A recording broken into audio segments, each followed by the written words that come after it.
Hello friends, welcome to Devanshika stories world. ఇప్పుడు మీరు వినబోతుంది I hate you Mrs Arnav స్టోరీలోని 19వ భాగం. అవునండి, ఐ లవ్ యూ అండి. ఈ మాట భర్తకి భార్య చెప్తుందంట కదా. నేను ఒకసారి ఏ సినిమాలోనో చూశాను, కానీ సినిమా పేరు తెలియదు అని హిత అమాయకంగా అంటుంటే అర్నవ్కి తల కొట్టుకోవటం ఒక్కటే తక్కువయింది. హిత అమాయకత్వానికి అర్నవ్ కొరకొర హిత వైపు చూస్తూ, అంటే నువ్వు నన్ను ఇష్టపడే ఐ లవ్ యూ చెప్పలేదా? నువ్వు ఐ లవ్ యూ చెప్పగానే నేను ఇంకా ఏదేదో ఊహించుకున్నాను. నేనంటే నీకు ఇష్టమని, ప్రాణమని, నేను లేకపోతే బ్రతకలేవని, అందుకే ఐ లవ్ యూ చెప్పావని, నన్ను నీ భర్తగా పూర్తిగా యాక్సెప్ట్ చేశావని, ఇక రేపటి నుంచి మన లైఫ్ కూడా స్టార్ట్ చేయాలని. అయ్యో, ఎన్నెన్నో అనుకున్నాను, అన్నీ నేలకేసి కొట్టేశావు కదా హితూ అని చిరుకోపంగా చెప్పి, సరేలే, ఇవన్నీ ఎప్పటికైనా జరిగేవి కాబట్టి నిదానంగా చేసుకుందాము. ముందైతే నీ స్టడీస్ కంప్లీట్ కావాలి. అప్పుడు కానీ నాకు కొంచెం రిలాక్సేషన్ రాదు. గుర్తుంచుకో హితూ, ప్రతి ఒక్కరిని నమ్మటం మంచిది కాదు అని సీరియస్గా అన్నాడు అర్ణవ్. పర్వాలేదండి, నా కోసం మీరున్నారు నన్ను చూసుకోవటానికి. నన్ను చూసుకుంటారన్న నమ్మకం నాకుంది. ఇకపై నేను ఎవరిని నమ్మినా నమ్మకపోయినా మిమ్మల్ని మాత్రం గుడ్డిగా నమ్ముతాను అని కళ్ళల్లో సంతోషంతో చెప్పగానే అర్ణవ్ అదే కోపంతో, ఇదే ఇదే వద్దని చెప్పేది. నువ్వు నన్ను కూడా నమ్మకు. ఏమో, చెప్పలేను కదా. నేను కూడా నిన్ను మోసం చేయొచ్చు, లేదా చేసే ఉండొచ్చు. నిన్ను బాధపెట్టి పని ఏదైనా చేసి కూడా ఉండొచ్చు. ఫ్యూచర్లో చెయ్యొచ్చు కూడా, చెప్పలేము. ప్రతి ఒక్కటే బేర్ చేయటం కుదరదు హితు. మన మనసుని దాటి కూడా కొన్ని మనల్ని బాధ పెడతాయి. ఆ బాధ మనం బయట పెడితేనే మనం మామూలుగా ఉండగలం. లేదంటే ఆ బాధ మనసులోనే దాచుకొని రోజు రోజుకి మనలో మనమే కృంగిపోతూ మన మీద మనమే పట్టు కోల్పోతాం. అలాంటిది చెయ్యకు. నీకు నా మీద కోపం ఉంటే చూపించు. నాకు నీ మీద కోపం ఉంటే నేను చూపిస్తాను. అంతేకాని అన్నిటినీ మనసులో దాచుకొని మరీ మనం బాధపడాల్సిన అవసరం లేదు. అర్థమైందా అని అనగానే హిత తల గిరగిరా తిప్పింది అమాయకంగా మొహం పెట్టి. అర్ణవ్ తన అమాయకత్వం చూసి తల పట్టుకొని, నీ చూపులలోనే అర్థమవుతుంది నీకేం అర్థం కాలేదని ఈసారి తల కొట్టుకొని, సరేలే, ఇక నుంచి నువ్వు నా దగ్గరే కదా ఉండేది, మొత్తం నేర్పిస్తాను అని చెప్పి హిత భుజం చుట్టూ చేయి వేసి, ఇక నేను ఆఫీస్కి బయలుదేరుతాను హితు, ఇంపార్టెంట్ వర్క్ ఉంది. వర్క్ కంప్లీట్ కావగానే త్వరగా వస్తాను నీకోసమే అని తన నుదుటి మీద ముద్దు పెట్టి డోర్ వరకు వెళ్ళిన అర్ణవ్ ఫోర్స్గా వెనక్కి తిరిగేసరికి ఆ ఫోర్స్కి భయంగా మొహం పెట్టి నిలబడింది హిత. తన మొహంలోకే చూస్తూ సారీ అని ముందు చెప్పి తర్వాత తనని దగ్గరికి లాగి మరి ఆగలేక మోకాళ్ళ మీద కూర్చొని చీర పక్కకి జరిపి నావి దగ్గర గాఢంగా ముద్దు పెట్టి, ఇది నన్ను చాలా సేపటి నుంచి బాగా డిస్టర్బ్ చేస్తుంది హితూ, ఆగలేకపోయాను అని చెప్పి మునిపంటితో తన స్కిన్ లాగి వదిలేసి హిత షాక్లో ఉండగానే ఆఫీస్కి వెళ్ళిపోయాడు అర్ణవ్. వెళ్ళిపోయిన 5 నిమిషాలకి కానీ హిత తేరుకోలేకపోయింది. ఇంకా తన చుట్టూ అర్ణవ్ ప్రెజెన్స్, అతను యూస్ చేసే పెర్ఫ్యూమ్ ద్వారా వస్తూ ఉంటే హిత కళ్ళు సిగ్గుతో వాలిపోయి మొహం దోసిలిలో దాచి పరుగున వెళ్ళి బెడ్ మీద వాలిపోయింది. అలా తను ట్యూటర్ వచ్చారని చెప్పేంత వరకు హిత అర్ణవ్ ఆలోచనల్లో నుంచి బయటికి రాలేదు. స్టడీస్ అనగానే హిత హుషారుగా కిందకి వెళ్ళి స్టడీ రూమ్లో తన స్టడీస్ కంటిన్యూ చేసింది. ఇక రాఘవరెడ్డి గారు అర్ణవ్ ఆఫీస్కి వెళ్ళాడు కాబట్టి రిలాక్స్గా ఆయన రూమ్లో రిలాక్స్ అవుతూ ఉన్నారు. ఇక ప్రయాగ్ హిత చదువుకుంటుందని తనని డిస్టర్బ్ చేయటం ఎందుకని ఢిల్లీ వచ్చి చాలా రోజులు అవ్వటంతో చుట్టేయటానికి బయటికి వెళ్ళిపోయాడు. ఇక దారిలో ఉండగానే అర్ణవ్కి ఫోన్ రావటం, తను చెప్పాలనుకున్న విషయం చెప్పి ఫోన్ కట్ చేశాక సైడ్ స్మైల్తో, ఈ మాత్రానికి ఇదైపోతున్నారు, ఇక రేపు జరిగేదానికి ఏమైపోతారో పాపం అని తనలో తానే జాలిపడుతూ ఆఫీస్కి చేరుకొని తన వర్క్లో మునిగిపోయాడు మరో ఆలోచన రానివ్వకుండా.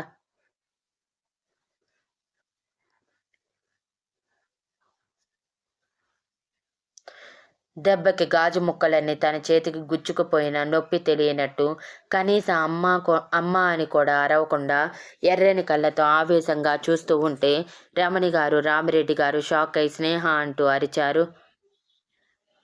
స్నేహ కోపంగా, దగ్గరికి రాకండి, అక్కడే ఆగండి అని అరిచి వాళ్ళని తన దగ్గరికి రానివ్వకుండా గాజు పెంకులు దిగిన చేతిని పిడికిలి బిగించి, ఈ నొప్పి కంటే హిత నన్ను అవమానించిన నొప్పి నాకు ఎక్కువగా ఉంది. దాని జీవితం మీద దెబ్బ కొట్టేంత వరకు నేను ప్రశాంతంగా ఉండలేను. అది నన్ను అవమానించిన దానికి పదింతలు నేను బదులు తీర్చుకొని తీరాలి. లేదంటే లేదంటే నేను చచ్చిపోతాను. హా! చచ్చిపోతాను. దాని చేతిలో అవమానం పొంది బ్రతకటం కంటే చావటం మేలు. అసలు ఇదంతా మీ వల్లే డాడీ. మీరు దానిని మన ఇంటికి తీసుకురాకుండా ఉండుంటే ఈరోజు అది ఎక్కడో ఒకచోట చచ్చి పడిపోయి ఉండుండేది కదా!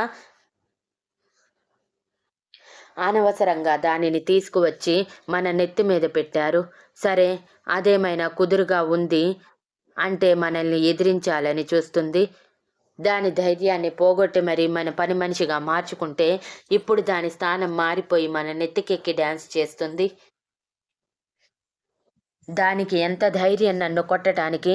ఎంత బ్రతిమిలాడాను దాన్ని నన్ను కొట్టొద్దని. అయినా కొట్టింది. చూడండి ఎలా వాతలు తేలాయో అంటూ తన చేతుల మీద కనిపిస్తున్న వాతలు చూపించి గట్టిగా అరుస్తూ, దాని పతనం చూసేంత వరకు నేను ప్రశాంతంగా ఉండలేను అని అరిచింది. సరే సరే, నువ్వు కోరుకున్నట్టే జరుగుతుంది. కానీ ముందైతే నీ చెయ్యి క్లీన్ చేయనివ్వు స్నేహ. ఇలానే వదిలేస్తే ఎలా అని రమణి గారు ఏడుస్తూ పరిగెత్తుకుంటూ వెళ్ళి ఫస్ట్ ఎయిడ్ బాక్స్ తీసుకువచ్చి స్నేహని సోఫాలో కూర్చోబెట్టి స్నేహ పక్కనే కూర్చొని చేతిలో దిగిన గాజు ముక్కలని జాగ్రత్తగా తీస్తూ, మనం దెబ్బ కొడితే ఎదుటి వాళ్ళని దెబ్బ కొట్టాలి, కానీ మనల్ని మనం కొట్టుకోకూడదు స్నేహ. ముందు ఇది గుర్తుంచుకో. దానిని మన ఇంటికి తీసుకురావటం నాకు ఏమాత్రం ఇష్టం లేకపోయినా తీసుకువచ్చింది. దాని స్థానం ఏంటో దానికి తెలియచెప్పటానికి. పొరపాటున దానిని వదిలేస్తే ఈ ప్రపంచంలో అది మనల్ని తన ఫ్యామిలీగా చూపిస్తే అప్పుడు మనం ఏం చేయగలం? అలా జరగకూడదని దానిని ఈ ప్రపంచానికి తెలియనివ్వకుండా చేయటానికి అన్ని ప్రయత్నాలు చేశాను. కానీ ఎక్కడి నుంచి వచ్చాడో అర్ణవ్. నిన్ను ట్రాప్ చేసి మరీ దానిని పెళ్లి చేసుకొని ఇప్పుడు దాని చేతే మనల్ని కొట్టించాడు. వాడే కాని దాని వెనక లేకపోయి ఉంటే అది మనల్ని ఎదిరించే సాహసం చేయదు. అంటే ఇప్పుడు మనమేం చెయ్యాలి? వాళ్ళిద్దరినీ విడదీయాలి. అంతేకాని నిన్ను నువ్వు బాధ పెట్టుకోకూడదు. గుర్తుంచుకో స్నేహ, మనల్ని ఒకరు బాధ పెట్టారంటే వాళ్ళు మనకంటే రెండింతలు బాధపడేలా మనమే చెయ్యాలి. దాని తల్లిలా అని పళ్ళు నూరుతూ చెప్పి, మీ నాన్న నా మొగుడు కాబట్టి అప్పుడు నేను ఏమీ చేయలేక సైలెంట్ అయ్యాను. కానీ ఇప్పుడు నీ కోసం ఎవరిని ఎదిరించటానికైనా సిద్ధంగా ఉన్నాను.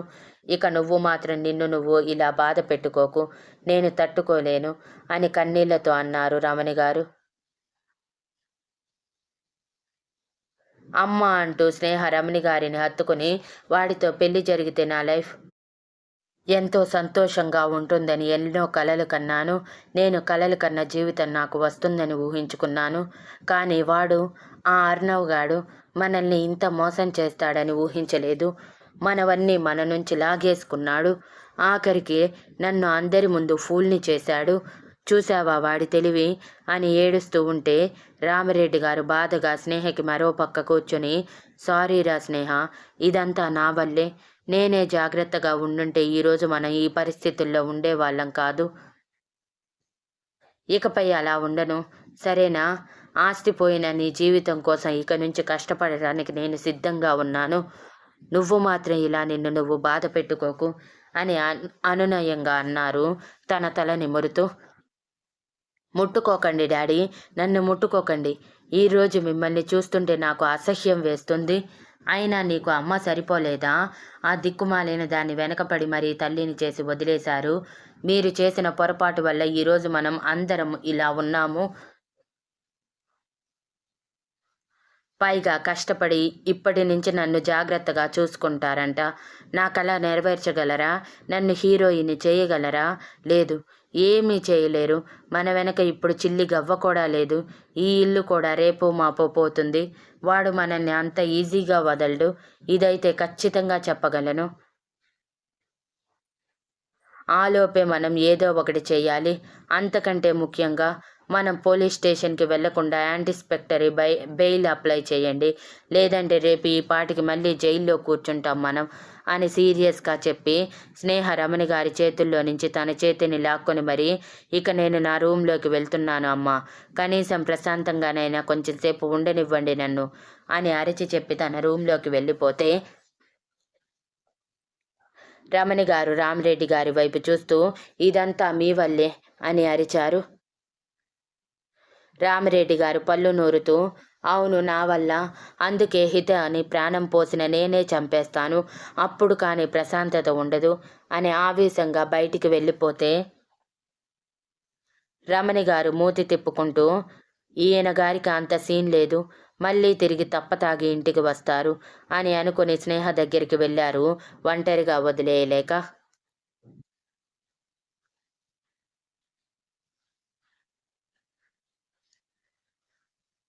స్నేహ దగ్గరికి వెళ్ళేసరికి స్నేహ కోపంగా బెడ్ మీద కూర్చొని తన పిడికిలు బిగించి రక్తాన్ని కారుస్తూ ఉంది. అది చూసి రమణి గారు ఒకేసారి కోపం బాధతో ఏం చేస్తున్నావు స్నేహ, ఇంతవరకు నేను చెప్పింది నువ్వు వినిపించుకోలేదా అని అరిచి స్నేహ పిడికిలి విడిపించి మీ నాన్న హితనే చంపుతానని వెళ్ళాడు, చూద్దాం ఏం చేసుకొస్తాడో అని అన్నారు. ఏంటి నానే హితని చంపటమే అని వెటకారంగా నవ్వుతూ అంటూ అదే చేసేవాడైతే అది ఈ పాటికి ఈ ఇంటికి వచ్చిన రోజే చంపేసే ఉండేవాడు, ఆయన గారికి అంత ధైర్యం లేదు, పైగా ఇప్పుడు ఆ అర్ణవ్ దాని వెనక ఉన్నాడు, వాడు దాని మీద ఈగ కూడా వాలనివ్వడు, ఆ ఇంటికి పోయి హితని చంపటం అనేది జరగని పని, ఇంకా చెప్పాలంటే మన నెత్తి మీదకి ఏదో ఒక పిడుగు తీసుకువస్తాడు చూస్తూ ఉండు అని చెప్పి అలసటగా అనిపించటంతో సరే నేను పడుకుంటాను, నాకు చాలా చిరాగ్గా ఉంది, కనీసం నిద్రపోతేనన్నా ప్రశాంతంగా ఉంటుందేమో అని చెప్పి స్నేహ కారుతున్న రక్తాన్ని పట్టించుకోకుండా బెడ్ మీద పడుకొని కళ్ళు మూసుకుంటే స్నేహ మాటలకి రమణి గారు ఆలోచిస్తూ అవును ఇది చెప్పింది కూడా నిజమే, ఒకవేళ ఆయన హిత కోసం అక్కడికి వెళ్తే ఆ విషయం అర్ణవ్కి తెలిస్తే మమ్మల్ని ఈ మాత్రమైనా బ్రతకనిస్తాడా, లేదు చంపేస్తాడు, బాబోయ్ అసలు ఈ విషయమే మర్చిపోయాను, ముందు ఈయన్ని గారిని వెనక్కి పిలిపించాలి అనుకుంటూ హడావిడిగా బయటికి వెళ్ళి ల్యాండ్లైన్ నుంచి రామిరెడ్డి గారి ఫోన్కి కాల్ చేశారు. కానీ ఆయన ఆవేశంలో ఉండటం వలన లిఫ్ట్ చేయలేదు. అలా రామిరెడ్డి గారు తిరిగి అర్ణవ్ ఇంటి దగ్గర ఉన్న పెద్ద కానుక చెట్టు దగ్గరకే చేరి అర్ణవ్ ఇంటి ల్యాండ్లైన్ నెంబర్ తెలిసే ఉండటంతో దానికి ఫోన్ చేశారు. అక్కడ రాఘవరెడ్డి గారు రెస్ట్ తీసుకుంటూ ఉండటం వలన స్టడీ రూమ్లో ఉన్న ట్యూటర్ హిత మాత్రమే ఉండటంతో పనివాళ్ళు ఫోన్ లిఫ్ట్ చేసే ధైర్యం లేకపోవటంతో అది 2 సార్లు మోగింది.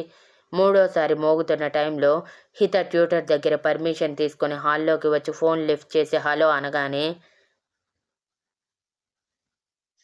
ఇటువైపు రామిరెడ్డి గారు ఆవేశంగా నేను మీ బయట ఉన్న చెట్టు దగ్గర ఉన్నాను, నువ్వు ఇప్పుడు త్వరగా ఇక్కడికి రావలేదంటే ఏం చేస్తానో కూడా తెలియదు, నన్ను తండ్రినని వాడికి చెప్పావు కదా, తండ్రిగా ఆర్డర్ వేస్తున్నాను, నోరు మూసుకొని నువ్వు నా దగ్గరికి రా, లేదంటే లేదంటే మీ అమ్మ గురించి ప్రపంచానికి తెలిసేలా చేస్తాను, మీ అమ్మ ఒక పతితగా అందరికీ పరిచయం అవుతుంది, అప్పుడు నువ్వేమవుతావో నేను ప్రత్యేకంగా చెప్పాల్సిన అవసరం లేదు,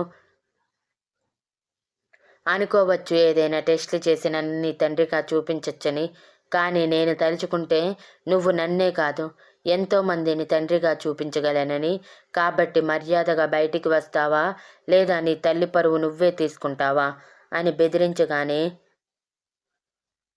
ఆటోమేటిక్గా హితకి భయం వేసి ఒళ్ళంతా చెమటలు పట్టేసి వద్దు అంత పని చేయకు వస్తున్నాను అని ఏడుస్తూ చెప్పి ఎవరికి చెప్పకుండా పరిగెత్తుకుంటూ బయటికి వచ్చిన తనకి రామిరెడ్డి గారు చెట్టు వెనక నుంచి చెయ్యెత్తి చూపించడం గమనించి ఆయన దగ్గరికి వెళ్ళటం, దూరం నుంచి సెక్యూరిటీ చూస్తూనే మరోవైపు అర్ణవ్కి కాల్ కలిపి అదంతా వీడియో కాల్లో చూపిస్తూ ఉన్నారు.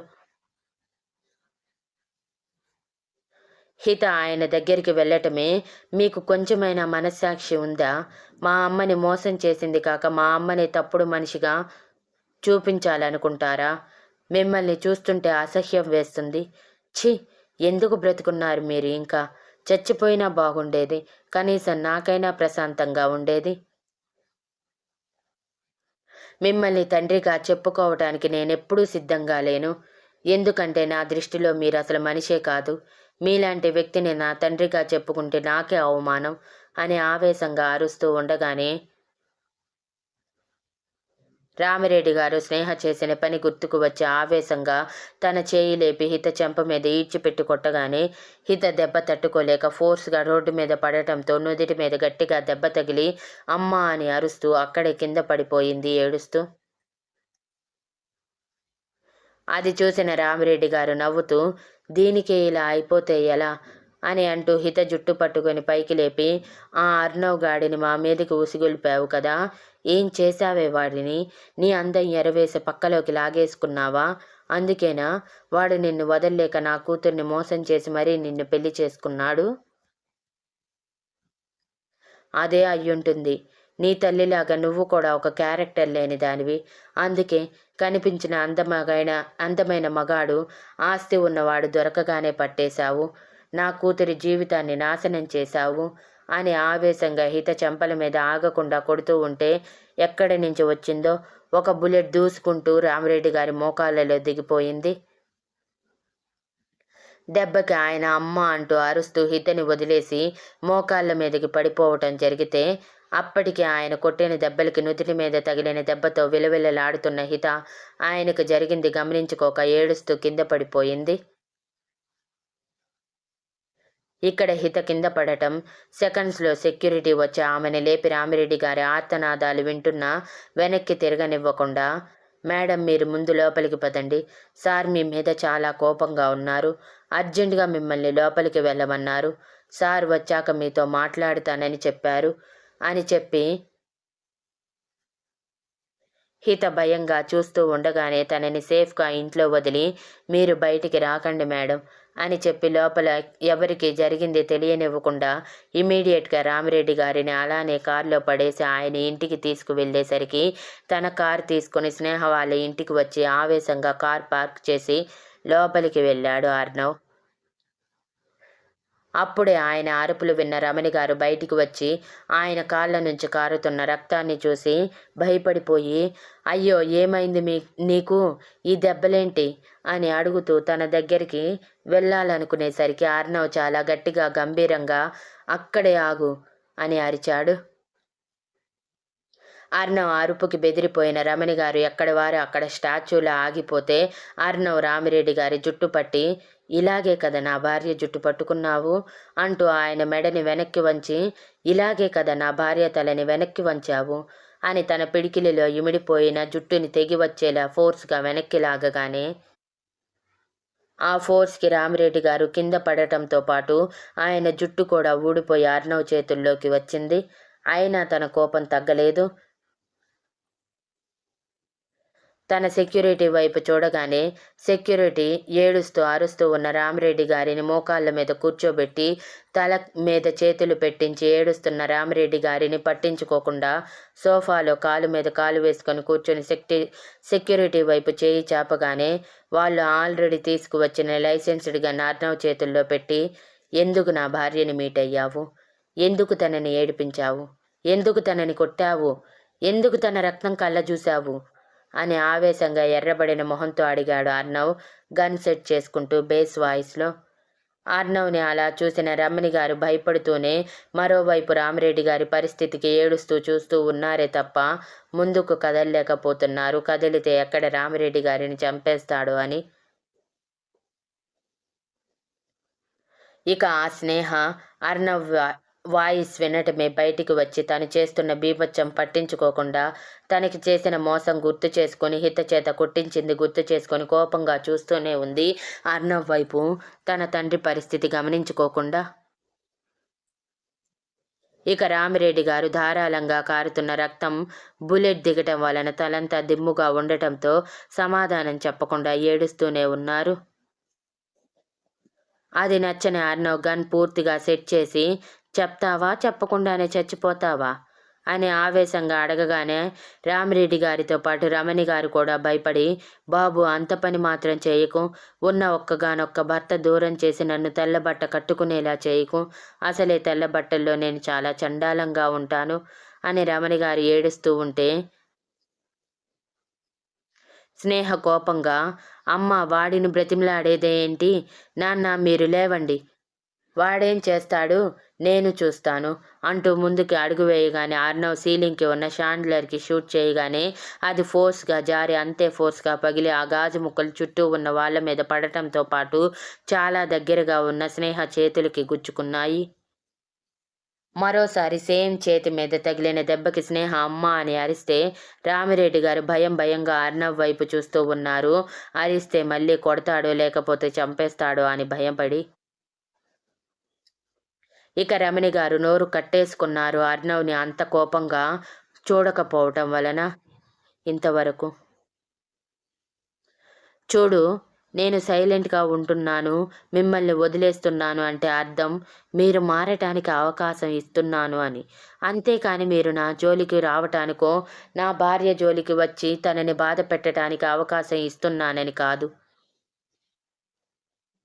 అసలు వీడెవడు నా భార్యని ముట్టుకోవటానికి, కొట్టటానికి? తండ్రిగా చెప్పుకోవటానికి సిద్ధంగా లేనివాడు తండ్రిగా అధికారం చూపిస్తున్నాడా అంటూ ఆవేశంగా తన ఎదురుగా ఉన్న రామిరెడ్డి గారి తల మీద గన్తో గట్టిగా కొట్టగానే ఆయన గట్టిగా అమ్మ అని అరుస్తూ కింద కూలబడిపోతే